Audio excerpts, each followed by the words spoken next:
Maqaa Abbaa, kan Ilmaa, kan Hafuura Qulqulluu, Waaqa tokko. Ameen. Dhiifamaa fi tolummaa isaanuuf baay'isee Waaqayyo Abbaan keenya amma sa'aatii kanaatti kan nu ga'e, sa'aatii kanattis immoo sagalee isaa akka dhaggeeffannuuf kan nuuf eeyyame, maqaan isaa guddaa kan galatoomeef kan ulfaate nuuf haa ta'u. Hundee fayyina keenyaa kan taate Gooftaa keenya fooniin kan nuuf deesse qulqulleettii Dubroo Maariyaamiin, akkasumas yeroo hundumaa cinaa keenya buufatanii kan nu eegan qulqulloota ergamoota Waaqayyoo fi hojii isaaniitiin qabsuura isaaniitiin uumaa isaanii kan gammachiisan, Waaqayyos immoo kan isaan kabajee qulqulloota abbootii keenyaaf harmoolii keenya hundumaatiif akka kennaa isaaniitti galanni ulfinni guddaan isaaniif haa ta'u.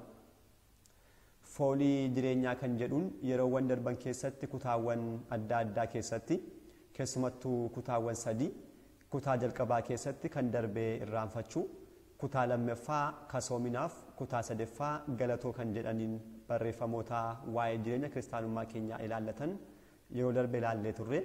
Har'as immoo akka fedhaaf eeyyama Waaqayyootti kutaa 4ffaa barreeffama kanaa kan ta'u cubbuu ofii yaadachuu fi imimmaan kan jedhu kan ilaallu ta'a.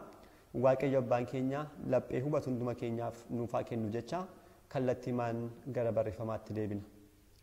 Cubbuu ofii yaadachuu fi imimmaan. Duuka bu'aan qulqulluun Phexros Gooftaa keenyaa yeroo gane maal raawwachaa akka jiru sirriitti nu hubanne ture. Namoonni tokko tokko Waaqayyoon kan galateeffatan isaanitti fokkaatee arrabsa, akkasumas daandii isaa hordofuun osoo isaaniif ta'u daandii mataa isaanii hordofu.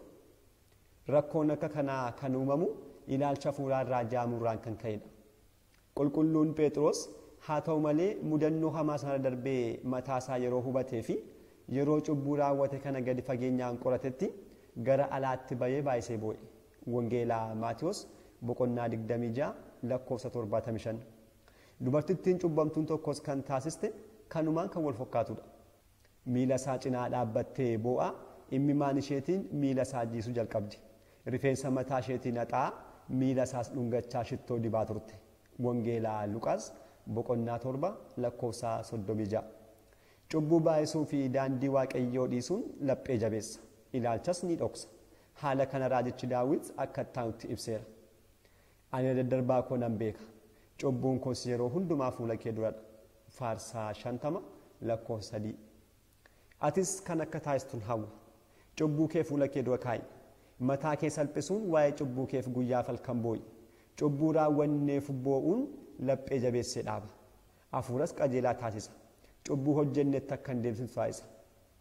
Waaqayyo dhiifama cubbuu waan taasiseef cubbamaan tokko cubbuu isaaf akka hin boonye hin dhorku. Raajichi Daawit Waaqayyo dhiifama cubbuu erga isaaf taasisee booda waa'ee cubbuu isaaf sirriitti boo'aa ture. Raajichi Naattaan Waaqayyo cubbuu kee sirraa fageesseera hin duutu yoo jedhes inni garuu boo'aa ture. Lammaffaa Saamu'eel boqonnaa 12 lakkoofsa 13. Namni adabbii sodaatee miti boo'uu kan qabu. Boo'uu kan qabnu hafuura Waaqayyoo sanuu keessa jiraatu gaddisiisuu keenyaaf ta'uu qaba. Sababa cubbuu keenyaaf qulqulloonni ergamoonni Waaqayyoo nurraa fagaachuu isaaniif boo'uu qabna. Kan boonyu sababa cubbuu keenyaaf bifa Waaqayyoo dhabnee waan salphamneefidha. Kanaafuu dadhabbii fi kufinsi kun hunduu akkamitti akka dhufne yaadnee ni boonye. Mataa keenyaan ni sodaanne. Raajichi Daawit faarsaa isaa irratti akkas akkuma jedhe, salphinni koo yeroo hundumaa fuula kee dura, yeelloo fuula koo nuwwise. Faarsaa 43 lakkoofsa 15. Haaluma wal fakkaatuun qulqulloonni waa'ee cubbuu ummataaf ni boo'u. Garbummaa cubbuu keessatti kanneen argaman hundaaf gadda guddaatiin ni boo'u. Saamu'eel waa'ee Saa'oliif ni boo'e akkuma jedhu. Tokkoffaa Saamu'eel boqonnaa 15 lakkoofsa 35. Uummata isaaf dhiifama akka taasisuuf bara gaabbee akka isaaniif kennuuf ni boo'u. Izraanis akkas akkuma taasise. Waan kana yeroon dhaga'u uffata koof kittaa koon tassaase. Rifeensa mataa koo fi areeda koof irraa kutee naasuun hin taa'e. Tokkoffaa Izraa boqonnaa 9 lakkoofsa 3. Izraan boo'ichaan mana Waaqayyoo fuulduratti kufee utuu kadhatuu fi cubbuus osoo himatu Israa'el keessaa dhiironni, dubartoonnii fi ijoolleen isaanii gara isaatti walitti qabamanii baay'isanii boo'an. Achuma kitaaba Izraa boqonnaa 10 lakkoofsa 1 irratti kan dubbatamedha.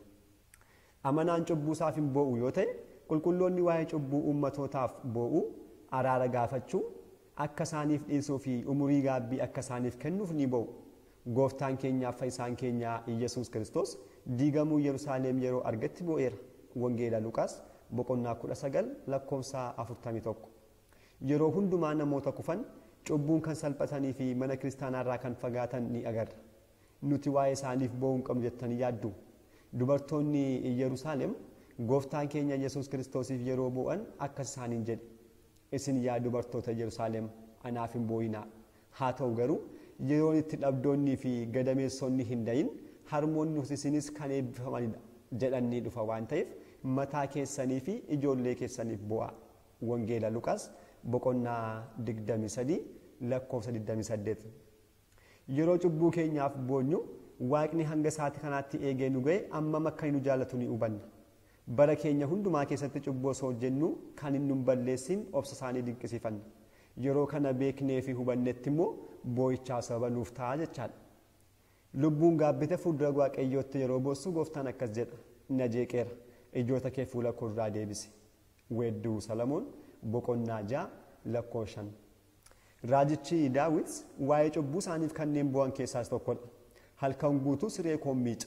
Imimmaan koos ciisicha koo irratti dhangalaasa jedhee kan dubbate barumsi isaa isa guddaadha.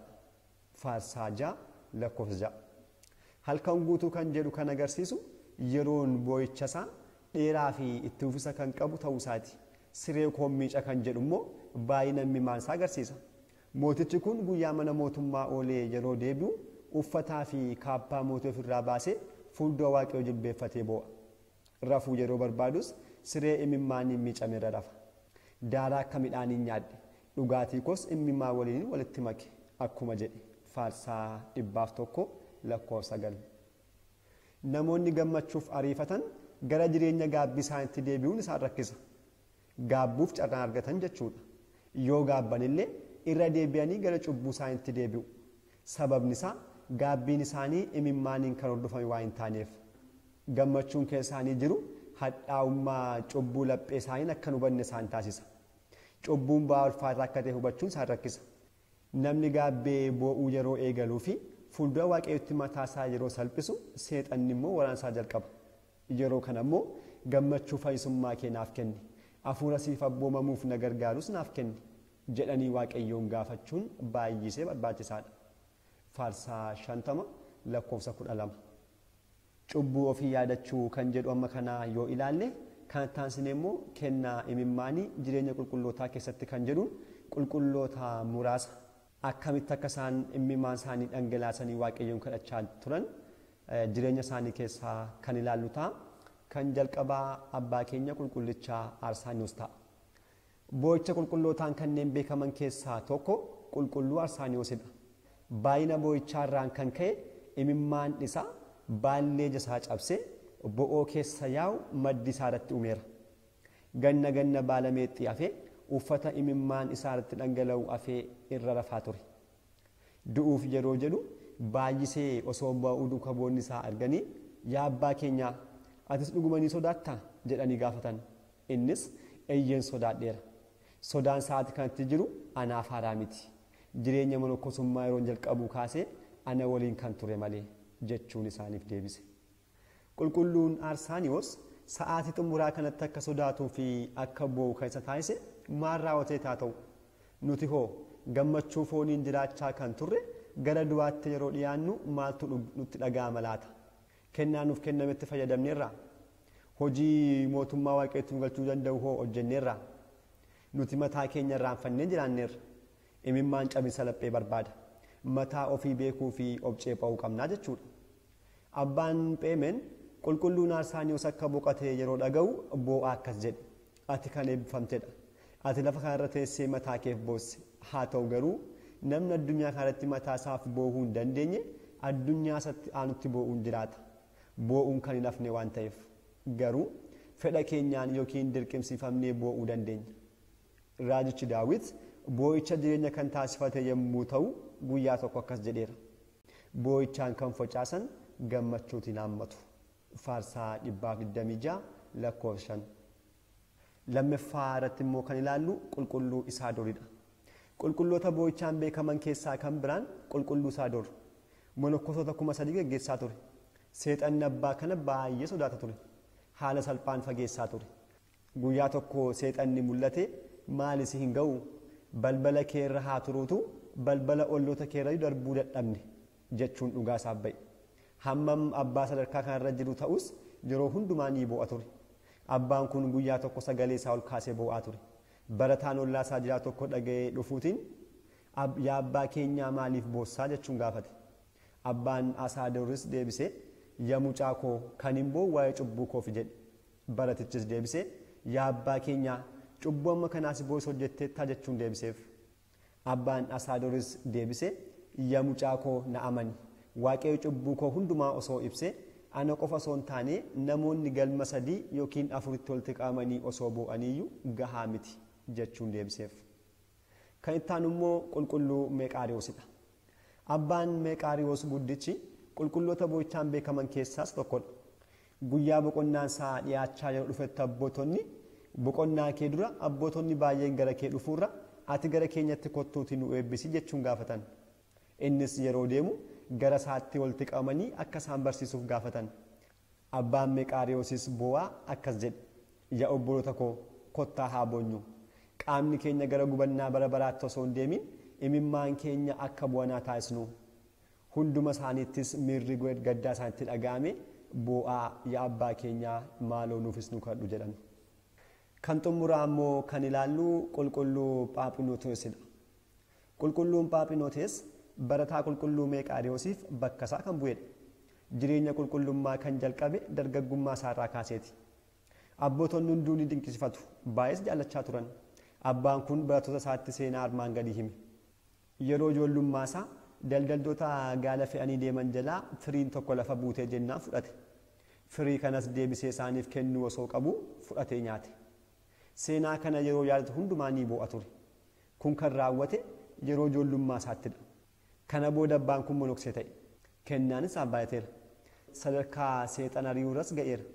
Phaaphaasiin guddichi Teewoofiloos abbaa kanarraa jecha eebbaa dhaga'uu barbaadaa ture. Hammam abbaan kun sadarkaa kanarra ga'us yeroo hundumaa waan ijoollummaa isaatti raawwate kana yeroo yaadatu ni boo'a ture. Abbootii keessaa tokko maaliif akka inni boo'u yeroo gaafatu qulqullichi kun akkas jechuun deebiseef. Ani waan 3 sodaadha. Kan jalqabaa yeroo waa'ee sa'aatiitti lubbuun koo foon koorraa adda baatu yaadu nan sodaadha. Kan lammaffaa murtiif fuuldura waaqayyoo akkan dhaabbadhu yeroo yaadus nan sodaadha. Kan sadaffaa immoo murtii waaqayyoo irratti murteessu yeroo yaadus nan sodaadha. Isaan kun 3 yaada qulqullootaa keessatti yeroo hundumaa ni yaadatamu. Imimmaan isaaniifis sababadha. Taateewwan jireenya bara baraa nama tokkoo murteessanidhas. Duuti yeroo yaadatamu murtii waliin yaadatamuu qaba. Kana yaadachuun immoo imimmaan maddisiisa. Keessumattuu yeroo hundumaa cubbuu keenya kan yaadannu yoo ta'e boo'ichi ni dhufa. Hundumaaf akka hojii isaatti gatiin isaanii kaffalamaaf kan jedhu akkam cimaadha. Egaa qulqulloonni abboonni keenya waa'ee boo'ichaa fi imimmaanii waan baay'ee nu barsiisaniiru. Obboleessi tokko waa'ee cubbuu isaaf maal gochuu akka qabu abbaa Pheemeniin gaafate.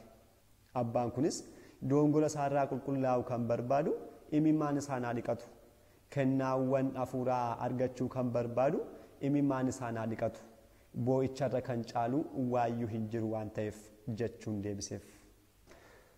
Egaa barumsi guyyaa irraadhaaf kan qopheeffannee kanumadha. Kan dhageenyeef kan dhaggeeffanne hundumaa waaqayyo abbaan keenya laphee keenya keessa nuuf bulchee firii 30 60 100 akka ittiin hojjennuuf fedhaaf jaala isaa nuuf haa ta'u. Galanni haa ta'u waaqa ta'u kan ta'e abbaaf ilmaaf hafuura qulqulluuf har'as yeroo hundumaa hanga bara baraatti ameen. Kutaa itti aanuun hanga deebinutti nagaa waaqayyootiin turtii gaarii.